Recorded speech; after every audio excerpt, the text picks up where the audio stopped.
Hello, YouTube. This is Ewan Spence and ESC Insight calling. It's time for a little bit of Norwegian sea shanty at the Eurovision Song Contest.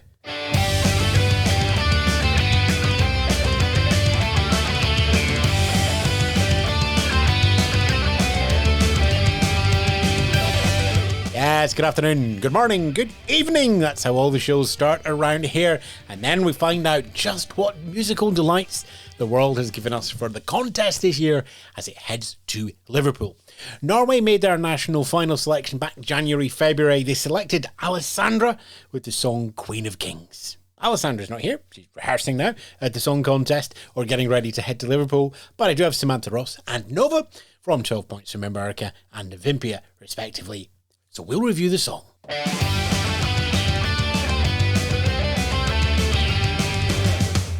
If we had been recording Jukebox Jury 2005, I would have been all over this. However, this does very little for me. I recognize the fact that it is an entertaining package. She is a confident and competent singer.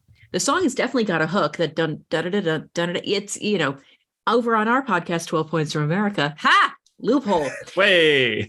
We would the dun da da dun da da. That's become a running theme on our show, whether we like it or not. So I'm not denying the catchiness of this, the competency of the package. However, what I like to look for in a Eurovision song is innovation. I like to see something that is pushing an envelope, making things a little bit more exciting, and something that wouldn't have been done 20 years ago. And I feel like this would have absolutely been at home in a lineup next to Ruslana and Sertab and the songs that were winning Eurovision and doing well in Eurovision 15, almost 20 years ago. And for me, this just, no, it just feels cliched, and it's taking Game of Thrones. It's taking Fiddler on the Deck. I think the song by Santiano, I think they were from the German national final way back when. I can't not hear Fiddler on the Deck when I hear this. And I'm like, that's an almost 10-year-old song at this point. I don't disagree. I have to preface this with, before people spy me in May singing and dancing to this with a drink in each hand, I do like this song. I'm not going to pretend I don't. However, it has to be the most overrated song in the entire competition this year. I don't understand why people are going so crazy for this song.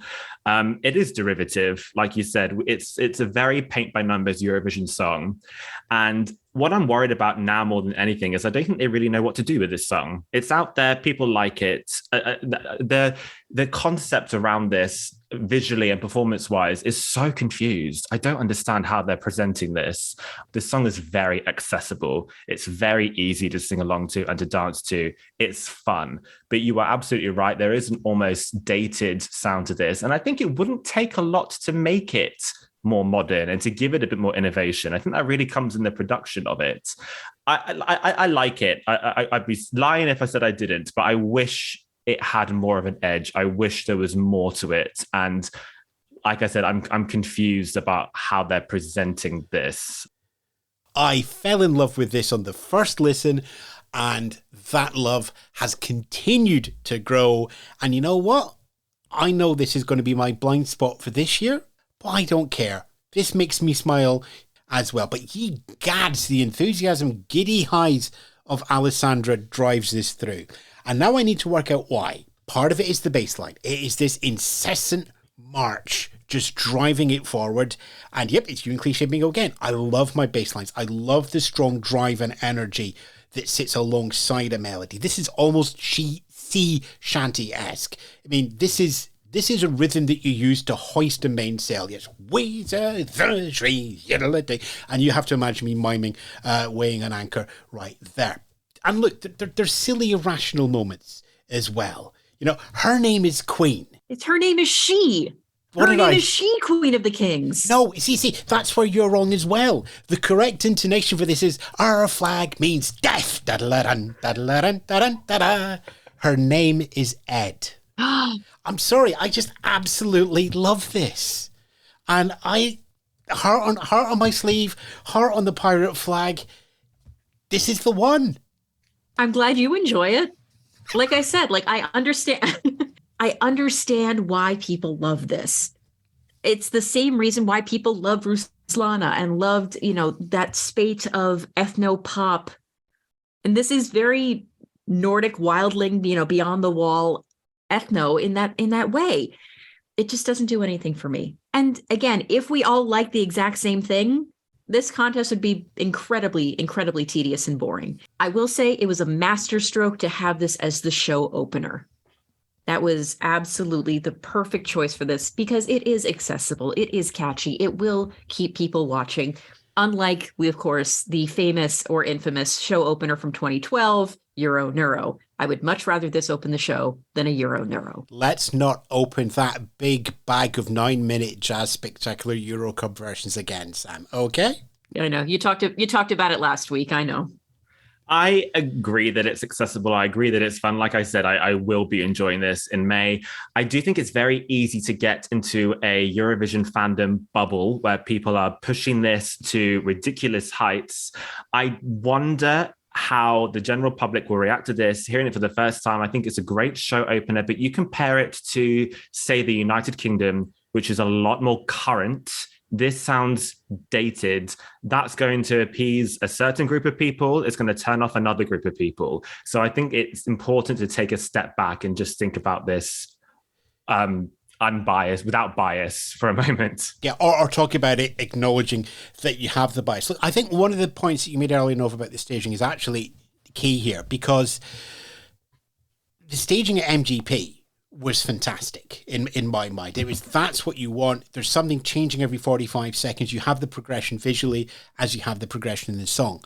And for a long time, that live video was used as the official video. And when the official music video came out, probably about 2.5 weeks ago now, as we record this, we don't have that same presentation, that same look. We get this dystopian Handmaid's Tale storyline going on. And, the confidence that Alessandra had on stage, the brightness, the vivaciousness was pushed down with a white, red, black palette. So there we go again. It's just like, really? You're going there for dystopian look? That music video looked artistically lazy to me. And even the costume reveal at the end was why have you suddenly went out with the sort of costume that wouldn't look out of place on Margarita Brackatan? What version of this song is going to turn up in Liverpool? Is it the MGP version? Is it the artistic music version video? And I think the latter would just fall flat on its face, whereas the former I have a blind spot for. Now, you see, I'm getting vibes from Renee Lahajati's national selection and what we ended up with, this weird music video, and then her semi-final performance.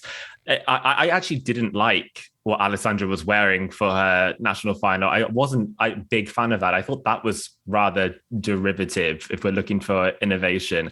But the music video to me was a mess. That was all over the place. It was poorly edited.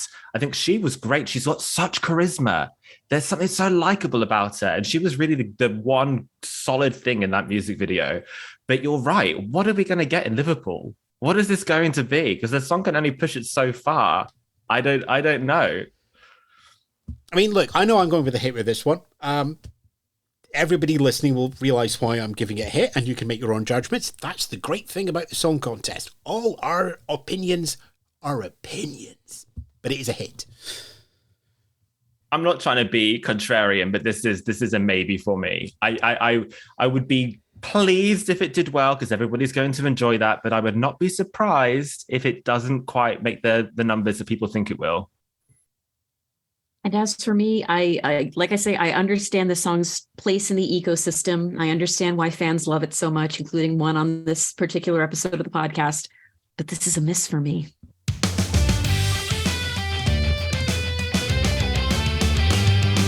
Queen of Kings are Norway's entry into the Eurovision Song Contest 2023. For the obvious reasons, we don't have the full music here, but if you go to our homepage at youtube.com/ESC Insight, you will find a playlist of all 2023's Eurovision songs. There are 37 of them. Jeez, nearly managed to call bingo on myself for that. Anyway, yes, go listen to music. That was a review. Enjoy the song contest. Catch you again in another video. Ta-ra for now. You've been listening to the highlights of Jukebox Jury as we preview the Eurovision Song Contest 2023. Find out more and listen to our podcast, www.escinsight.com.